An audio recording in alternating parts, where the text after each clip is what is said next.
Welcome to a new episode of Leadership Lanes. We have two special guests today, John Saunders and Dr. Douglas Scherer. John Saunders spent over 20 years as a Wall Street SVP, sales team leader, and award-winning sales executive. He's an executive coach, author, and a podcast host, and he's a regular guest on podcasts like he's now. He has spoken at international conferences at universities, including Georgetown and Columbia. He's a regular contributor to the GU Executive MBA Mentorship Program. He's an active angel investor and was a member of the GU MBA Alumni Advisory Council. Welcome to the episode, John. Great to be here. Our second guest is Dr. Douglas Scherer. He's also a professor at Columbia. As a keynote speaker, facilitator, and author, he believes in fostering a culture of trust, transparency, and collaboration. His best-selling book, Forged, Six Practices of Great Leaders in Volatile Times, illuminates his passion for empowering individuals through conscious leadership. Dr. Scherer is also a professor at Columbia University, where he teaches courses on strategic thinking, leadership, and fostering innovation. Welcome to the episode, Dr. Scherer. Thank you so much. Great to be here too. And last, but certainly not the least, we have a special co-host today with us, my batchmate and a good friend, former digital intelligence manager for a large Latin American e-commerce platform, Mr. Gustavo. Thank you, Abhi. Welcome, Gustavo, you as well. Excited to be here. So let's start. So today we focus on effective leadership, and we have a couple of aspects to discuss about it. One of the important aspects of a good leader being is to convey the product vision to individuals and teams in the organization. And how important does storytelling come into picture here? I'll have John take this first, and then we'll go to Douglas. Thanks. I believe storytelling is paramount to any conversation, particularly when trying to lead any kind of new initiative or change. Storytelling brings the situation to life. It helps people understand the true meaning of it, and it helps people connect to whatever it is that's happening, and they remember it. If we lead with details and data, people oftentimes get lost. Maybe they'll remember one data point, but it's rare that they'll capture the entire circumstance. But when you tell someone a story, they can connect with the person involved in the circumstance happening and feel it and really get a much deeper understanding of what's meant to be passed along. Rather than getting bogged down in the details of what it is that you're trying to launch or deal with or what have you. So I think storytelling is absolutely paramount to getting any initiative or any change led throughout an organization. Professor Douglas? Yeah, agreed with all of that. I'll also say that one of the ways that you're going to engage your audience, whether it's shareholders, whether it's customers, whether it's internal organization members, is through emotion and connecting with them on even a more personal level. So you can grab their attention with numbers, but you're going to really get them to connect through getting to their heartstrings, right? And honestly. And I also see organizations having a story of their own. So they have a lifespan. They have ups, they have downs, they have, their own kinds of emotions and struggles. And there is a whole story there, and there's also a hero story even, of the organization itself.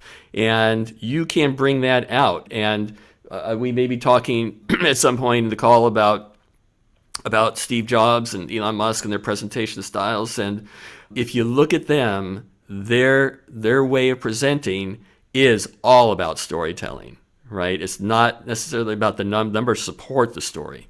Gladly you brought Steve Jobs into the mix here. And this was my second question to you both, actually. So everybody remembers the Steve Jobs pitch that he gave for the very first iPhone launch. And I felt it was one of the best storytelling speeches ever made. He kind of owned the room. He kind of owned the audience. I felt like if you go back to the speech, right, when he launched, there was nothing technical about it. It was more like engaging with the audience. He put an iPhone in his pocket and then he took it out. So for an engineer, I feel, how can a person effectively develop their storytelling skills? Like how important it is to get out of a technical mindset you're conveying the vision to your teams. I'll go with Douglas first and then we'll go to John. Yeah, sure. I struggled exactly with that because my first two books in the 2000s were about Oracle database technology, and my papers are primarily academic and technology papers from mostly in the 2000s before I got more into the leadership piece in the last 10 years. So it was a real hard time for me to move into story. I had to be coached like crazy. And in fact, John was one of my coaches that helped me move into the story realm. And it's a lot of putting kind of like your personal flavor in it. I mean, there's a lot to it, so it's hard in just a minute or two. But I think it's a lot about finding what are the trigger points that are going to bring emotion and connection. One of those things is time. So if you have a challenge and you put time on it, you look at like Mission Impossible movies, right? You look at the Da Vinci Code. What is the thing that brings the most tension to these things is we only have a minute to undo the combination before the thing explodes, right? If you go, it's going to be a week or two, not so much, right? And you think about like even engineering project timelines and the stories around those. And now you have sprints, which are, have to be usually done in like within 4 weeks. There's a real timeline around those. So it turns you into a very well-scoped, focused machine. Otherwise, you will never meet those timelines. So you don't want to have the sprints, confronting you, making you stressed out, but you want to have that encapsulated, controlled so that there is an end point to it. But any story you look at, once you add time to it, it becomes much more compelling. Specifically to the Steve Jobs, when they launched the iPhone, the very first iPhone, it was I actually watched it this week again, just to kind of remind myself I hadn't seen it in a few years. And it was fascinating to me to see, one, how absolutely conversational it was. There he was in an auditorium with, I think, a couple thousand people, if not hundreds. And he was talking to them just like it was one of us talking to each other over lunch or something like this, which I thought was a really interesting way to connect. Two, he left the sort of behind the screen details out of the conversation entirely. He didn't get into how many, he did talk about the size of the pixels and things like this, but that was as much as he got into any data or details. He certainly didn't talk about the supercomputer hiding behind that beautiful, elegant screen. He talked about the screen and ease of use. And how it's going to make your music experience better and your video experience better, all in the palm of your hand. What's the key takeaway for me there was he focused on the audience and what they're going to benefit from. And I believe to make a story really work is you have to make it stick. And many years ago, I was taught, before maybe I'd won one award at this point on Wall Street, and I was having some success. And my company hired a guy from another competitor that was well known for their storytelling. And I never had seen anyone from this company present. For some reason, they were almost like Bigfoot or something. And they were out there, but you never saw them. At least I didn't. And we hired this guy. They had him speak at a conference internally. And I'll never forget this, thinking I was having good success in sales. I just assumed I was a great storyteller and presenter. And he gets up and presents at this internal meeting. And as soon as he was done, I realized I am really mediocre at this. And I went and grabbed him at the break and said, Jack was his name. I said, Jack, what made your story so compelling? And he said something to me, this is 12, 13 years ago, that I'll never forget. And he said, you can have a great story with poor structure, great story, great details with poor structure. And people will say, what the heck was that person talking about? And you can have an okay story with fantastic structure, and people will walk away very excited and very motivated and understanding and connecting with you. And so there's a balance there between this detail and structure that's so important, because we all have this ability to take on so much, this cognitive load concept. And if we overwhelm people with details, that once we get overloaded and from a cognitive sense, we really get lost. So it's just so important to connect with the audience, have some structure, and really find that balance with bringing details in as well. And a formula I like to call the S.T.I.C. formula is how I teach it. Can you break out the S.T.I.C. formula for us? I think that'd be great for everyone to hear. Sure. Really, it's just S.T.I.C. is the acronym. So S is the setup. Who was there? What was going on? Where were you? Was it sunny out? Take us to that moment. Think about any great book you read or any great story you've heard. You feel like you're standing there in the room with the person or on the scene where they are, right? So we really want to paint that picture with some details, depth, description of what was going on and who was there. T is the truth, right? You talked earlier, Doug, about connecting with people, and connection often comes from being a bit vulnerable. And when you bring some truth to the conversation, what didn't I know? What did I need to understand? And what was the challenge I was up against? That's when people start to hear that you're human. And that's when you become human. That's when they can really connect with you. And so S.T.I., I is the insight that you gain from this sort of journey of seeking out this truth that you didn't know, and this reality or this knowledge that you want to know. And so I is that key insight that you gained from that. C is, all right, I learned this new insight. What did I commit to, right? So if you gain new insights but don't commit to doing anything, well, now you're just sort of daydreaming, right? So what did you actually commit to and create a plan around to take action from? And K, the last piece of the stick puzzle story, is key outcomes. And so if you can simply follow that structure, you can apply any story to it with about as much or little detail as you want. But if you take people on that journey of what was going on, the setup, the truth that you faced, the insight you gained, the commitment, and the key outcomes, they'll not only follow along, but chances of them retaining that story are really high. Thanks, John. And just getting back to the Steve Jobs thing in relation to the stick format, what I thought was amazing about that, and it's true, he got a little bit into IMAP versus POP, sort of like, it's an hour, and the talk was like hour and 40 minutes. I think it was like, in 1 hour and 39 minutes he got into that. It was way at the end. But he starts with, we're going to change the world. I don't remember the exact, I'm paraphrasing, but his opening thing is, we are going to change the world, right? We're disrupting everything. He doesn't even talk necessarily about the iPhone and the device first. He's like, I can't believe I get an opportunity. This is the third time to change the world, right? And when he starts showing the functions, he just goes, it's an iPod, if anyone remembers the iPod, MP3 player. It's an iPod, it's a way to connect to the internet, and it's a phone. And the audience goes crazy because everyone had been dying not to have to carry multiple devices. That's the problem he's solving, right? And then you look at the Elon Musk one, right, which is about talking about how energy is going to change.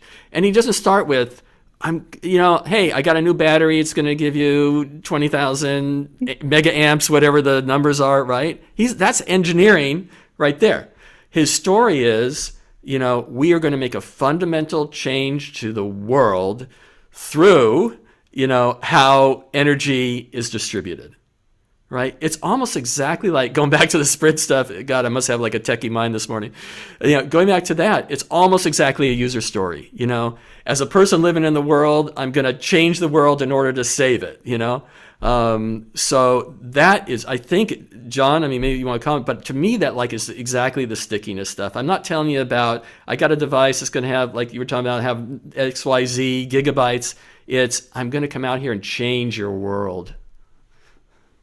Yeah, the power of vision, right? Having a vision and painting it for people. I love that. Yeah.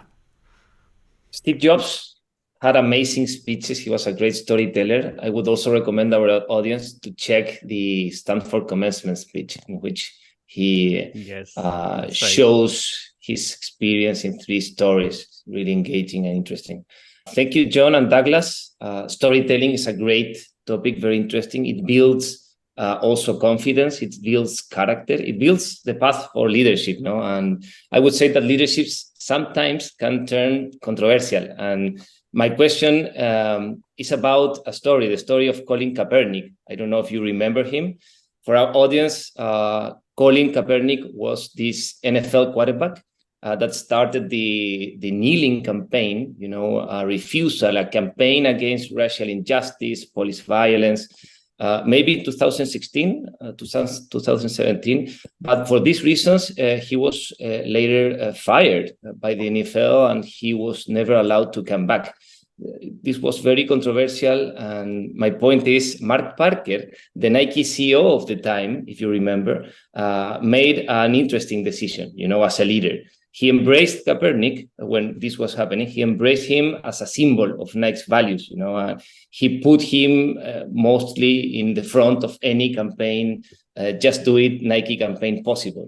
And this, of course, created a lot of noise, especially in social media in our time. Social media is so interesting, so important in terms of communications. And the result was a huge amount of promoters, people supporting what Nike was doing, but also, of course, some detractors and some people even calling for boycott, if you remember. So my question is for Douglas and then for John, what's your take on these CEOs engaging in matters far beyond what is expected from a company? You know, in this case, maybe values, it could be science, it could be whatever reason. And in your view, how should a CEO or a manager in the future approach these kind of issues? You have a corporate culture and a corporate awareness that is being developed over time, right? And that comes from the heart, that comes from your mission statement, that comes from your vision. So I would say it all starts with the mission and the vision, what you want to get done, who you want to help, and it starts there, and then it grows. And from there, you can make those amazing decisions to do the right thing. Couldn't agree with you more on, to me, that whole circumstance, the way the CEO dealt with that was living their mission and vision. Their mission is to inspire and I think inspire and innovate and motivate every athlete in the world, which is, pretty big and broad thing to tackle. And their vision is to do everything possible to expand human potential. So I would ask the question, if they didn't take the approach they did, how are they really living out their vision to expand human potential? Because at the end of the day, they were really saying, hey, look, this guy took a stand against something that's pretty bad in the world, racism and all the issues that he was dealing with. And they took a stand to say, we stand with you, even though one of the biggest enterprises on planet Earth was basically turning their back on him, the NFL, which is kind of sad for me to say, having grown up in a big football town. But I think, to me, it was all about them living their mission, vision, and values and supporting them. And when you don't do that, that's when I think you're, don't have that consistency and don't have a mission, vision, and values that you hold on to and show consistency through your behaviors. That's when you can start to see shareholders get a little shaky and say, hey, what do you guys stand for? Because if it's not your mission, vision, and values, then you're just sort of shooting from the hip every day. But I believe this was Nike really standing on their values, mission, and vision. Interesting. Yeah. And if you don't mind my building on that, it's the same thing with individual decision making, right? So the CEOs are making decisions about and for the company and the shareholder. It's the same thing in your individual, knowing your goals, knowing your values, and that all plays into how you make intuitive decisions, how you make rational decisions. I mean, it's all coming from there, and that's why you really have to spend the time like exploring that. Right. And even as whether you're a CEO or not in your own life, you should spend some time in awareness of what those things are, because that's what's driving all your decisions. And unless you're aware of them, it may be driving you in ways that, you're not aware of and maybe that you don't even like once you start exploring it, or maybe in ways that you want to explore even more. I want to deep dive into some of those ethics and values. Totally.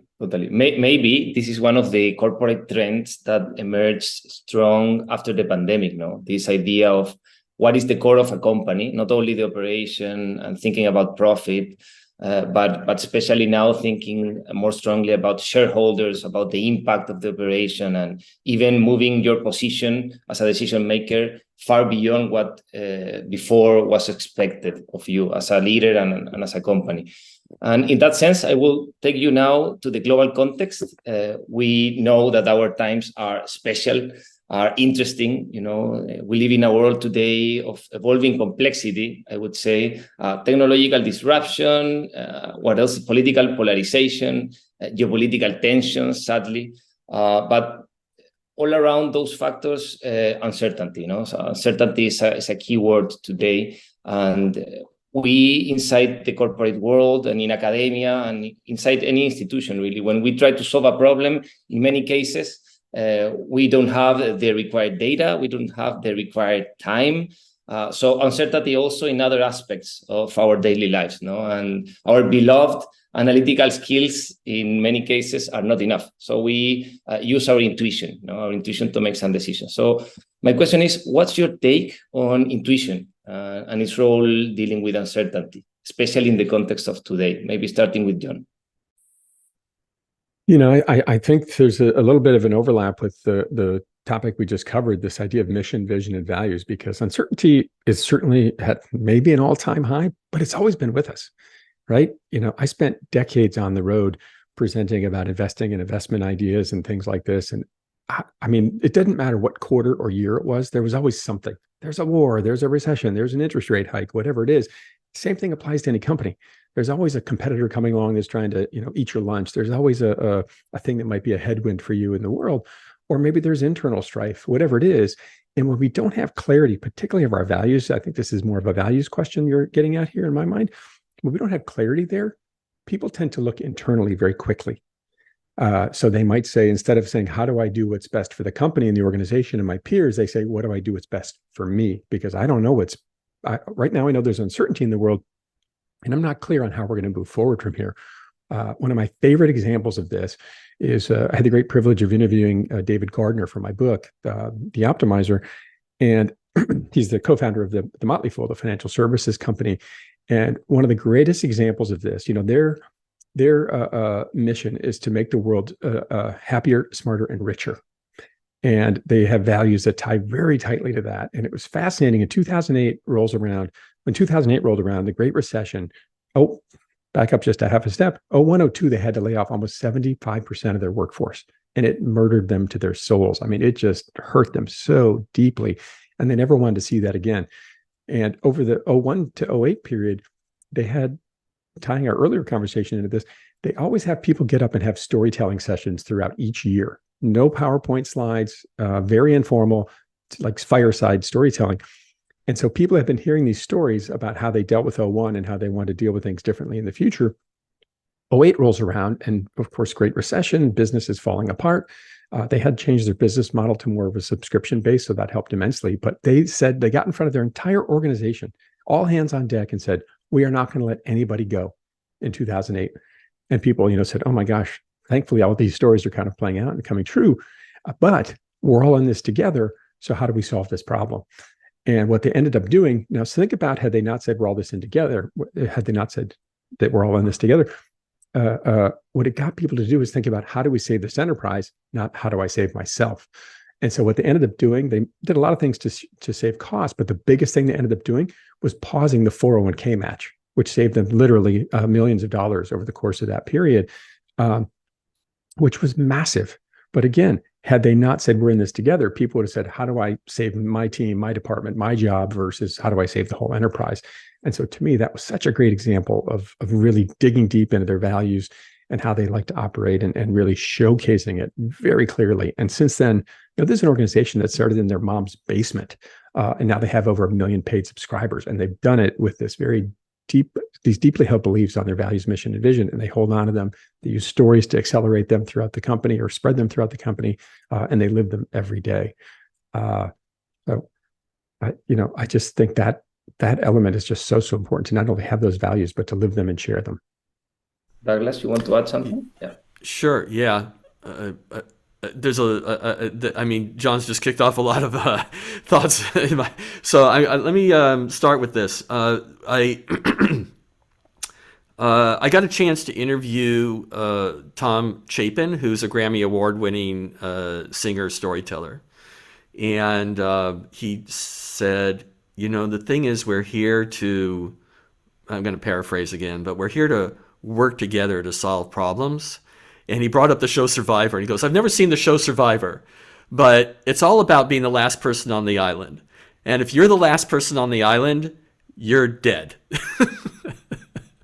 And so what was John was saying really jettisoned that thought in my mind, is that, we're not working, or we shouldn't be working, I don't think, to be that last person alone, winning everything, but totally alone, right? Because now we're all alone. We're in this thing together. We're trying to help folks together. And in terms of the intuitive part of it, which was your original question, I think that, so the intuition piece comes from experience, knowledge, and again, going back to the values, right? So one of the stories I love to tell is when Neil Armstrong was landing the lunar module for the first moon landing, and with just seconds of fuel to spare, the computer, organizing their landing spot in a crater of rocks, So they could have just went like, oh, let's let it float and see where it lands, and they all would have been dead, right? But snap decision, I don't even know that it was even a decision, but they're seeing data go by. And so this is the thing is, when I talk about intuition, I talk about embodiment, mindfulness, values, experience, all that kind of stuff. And then someone always raises their hand and says, you're not looking at the data. I'm like, no, Neil Armstrong was looking at that data like crazy. I mean, that guy was an engineer. He's not just flying this thing by will, he's looking at that data, but he has to make a decision still. So it doesn't matter how much data you're looking at the end of the day, especially if you're a leader, but even in just life, you have to make a decision on some direction, right? And in some cases, those will have large consequences, like a crashed moon landing. And in some cases, it's just, what cereal did I choose this morning? Oops, I didn't like it. So there's different levels of ramifications. But, he made a snap decision, took manual control, looking at all the data, knowing everything that's going on, complete situational awareness because he's trained in looking at everything and knowing what's going on, right? He's got his values. What did he choose to do? He could have made a riskier landing spot, which was in front of the crater. He could have tried for that because it was more scientifically significant, but he said, no, I got Buzz with me. I'm here. I'm going to go for the safer spot. So they go over the crater and land on the other side. That isn't just like, oh, what am I? That's not just scrambling, right? That's looking at the data, knowing what your body feels like. His heart rate jumped twice. I mean, it doubled, right, in speed. But when you listen to the recordings, he's very centered, right? I mean, because there's a lot of training, right? That's the expertise, right? So you match the expertise, the values, and the experience and the data that's in front of you, the ability to see everything. That to me is adding up to intuition, right? It's not just some wispy thing. It's actually all those things coming together and grabbing that thing, going, click, I'm now in control of this entire mission. Can I add one thought to that I don't know that I made a fine enough point on, and I appreciate you doing that, Doug. It's such a great story with him. And, to put a fine point on my story, which is when we have these moments of uncertainty, well, that's when we lean into our values. And I think that's what really helps make that connection. And I believe values that you live and breathe every day in an organization can help shape that intuition. How do I inherently think about this? Oh, I need to help take care of my teammates and my company, right? And that I think can be ingrained in people through your values and your mission and vision. And just so important to just kind of put a fine point on that. And so when those moments of uncertainty come, our intuition leans towards how do I help others versus how do I help myself? Oh, interesting, no? We've not been trained into be aware of the power of our intuition, and how to be really conscious about this choice that we have, which, as you said, Douglas, is not random, it converges all the knowledge, all the experience into some critical moments. I would suggest our audience also to check this amazing Neil Armstrong description of the moon landing that Douglas walked us through. He used Google Moon, which is the new, 5 years ago it was developed, but all the imagery that Google has of the moon, high resolution, and at the same time, Neil Armstrong describing second by second the decision-making process that he made. Impressive. Douglas, you wanted to add something? Oh, thanks. No, I was just, I just again, just playing off of what John said is your actions really become your story, right? It doesn't matter what you say. You have to hone your presentation skills. You have to practice when you're doing a keynote. We all know this, you want to prepare. But the actions you take at the end of the day is what your story is, because that's the expression of yourself in the world, right? So you can say anything, but it's what you do that's going to last. And actually, in organizational theory, we call it espouse theories versus theories in practice. So you can talk whatever you're going to talk, right? But what you put into practice is what the message really becomes. So in terms of storytelling, it's really act as a good human being is really the bottom line. Totally. Abhi, you tell me, we have more time? I guess we are 40 minutes into it. Are we up for one last question or should we stop here? I'm good, John. You Let's good? do it. Okay. Let's do it. Go for it, Gustavo. Taking it from the pandemic, we faced a pandemic, we suffered, we learned, hopefully, but we could easily face new crises. Today, all this AI hype, we know what's coming: workforce crisis, industry evolution, disruption, customer behavior challenges also. So we are going to face another crisis in many regards. So what's your take on how to prepare for a crisis? Of course, it is formally impossible, but what measures, what concerns should we take as leaders, especially inside organizations, to be able to prepare to some regard against a new crisis? John? You want me to go first? Okay. When I think about that, change is inevitable, right? And the more an organization, a team is ready and willing and able to deal with change, the better. So I believe having that change mindset and innovation mindset embedded within your team from day one, or from, if you, when's the best time to start an innovative team? Either, 10 years ago or like now, if you haven't done it yet. And it makes it because when this inevitable change rolls along, it's scary, right? Change scares people. It disrupts their sort of safe place. And so we have to help people get comfortable with that. So one of the big ideas I like to work around is helping people build that mindset into their team. And one of the ways you can do that is to help people understand what it is that they really enjoy doing and how they can apply that to their job in any particular way. So as an example, when I was leading the team on Wall Street, I had a woman on my team who loved to organize. She was really effective at planning team meetings and running team meetings and leveraging her resources. And as I watched that, I realized she's just a very organized and structured person. That was kind of her passion, her excellence, and this kind of thing. And as I saw that, I realized other team members weren't doing the same. So what I did was I took her and said, all right, why don't you come and teach the team how you do this, how you run these team meetings, how you generate energy around it, how you generate momentum, follow-up, conviction, and this kind of thing. And what she started to do was work on, all right, how do I do this actually? And think more deeply about how it is she does that. Because when you teach it to someone else, as I'm sure Doug could confirm, when you teach something to someone else, you learn it even more deeply because it forces you to think harder about it, right? And so when I think about this as a leader, I believe it's incumbent upon the leader to go to your team members, understand those passions that they have, and help them find a way to apply to the company, and spend 5 to 10% of their week figuring out how to apply that thing and do it better constantly. And that way, they're constantly dealing with small change and something that they enjoy doing. So it doesn't feel so much like work. But when that big change comes along, it's not such a big lift to make a shift. Hey, we've got a bigger thing we have to deal with here, ladies and gentlemen.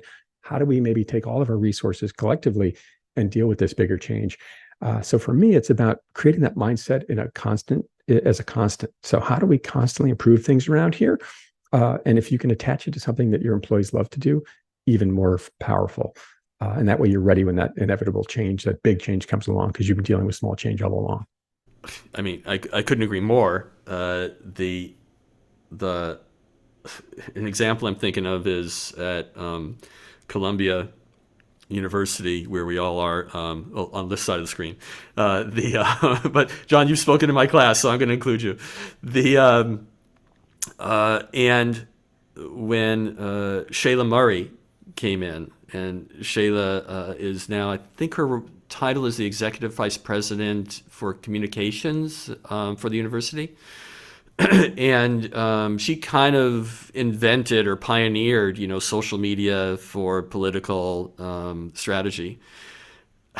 So she came in and she had a team of very skilled video and social media folks,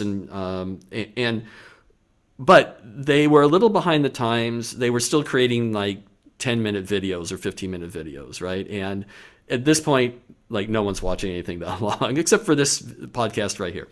So so she trained them to think things differently, right? So I would call her a change agent, right? She's unfreezing the environment, right? So she's not saying you guys don't know anything. She's saying I want you to think differently, right? And I think that's the innovative piece. She's giving them the responsibility, and she knew the answer that where she wanted them to be.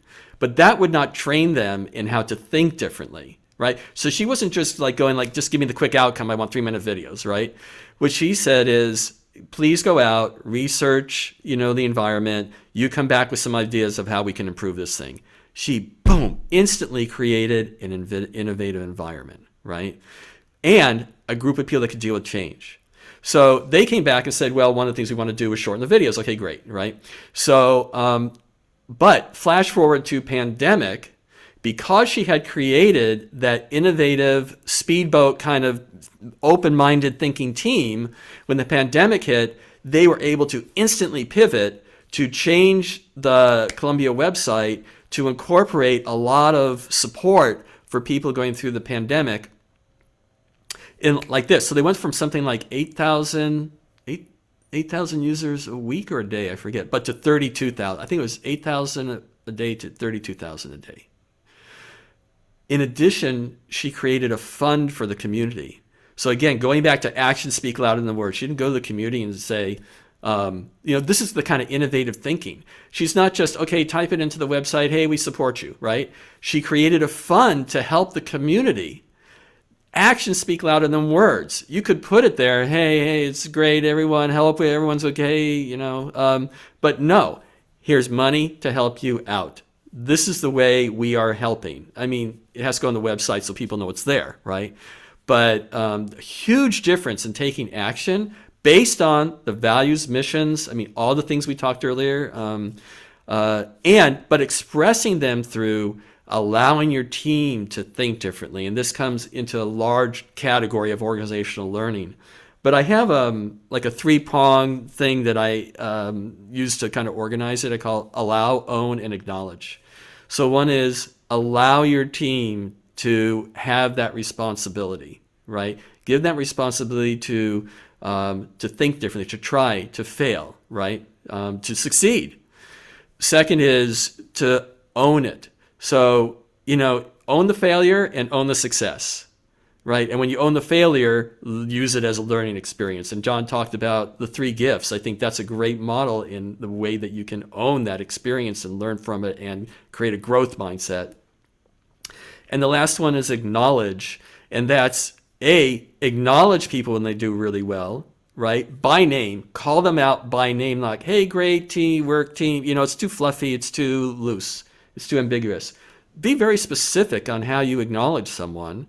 That can come through calling them out in, a public sphere. It can, money, whatever kinds of rewards, treasure rewards there are.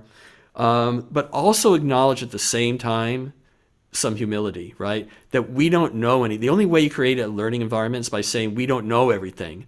And that becomes a vulnerable position in many organizations to say we don't know something. But when you ask for help, you're creating those connections that create that community. So don't be afraid to ask for help and create that community and continue to learn in that process. So powerful insights, no? Yeah. One aspect on crisis, I believe, and this is also in one of our core classes, is crisis being a great initiator for innovation or change. It makes you think, and it compels you to drive innovation and change. So it actually makes me sad to end this episode here. I could have gone and on and on and on, but unfortunately, we'll have to stop here. It was great having you all on this episode. Thanks a lot, John, Douglas, Gustavo. It was great having you. Thank you, John. Thank you, Douglas. Thank you, Abhijit. Really a pleasure Thank to be you. here, guys. Thank you.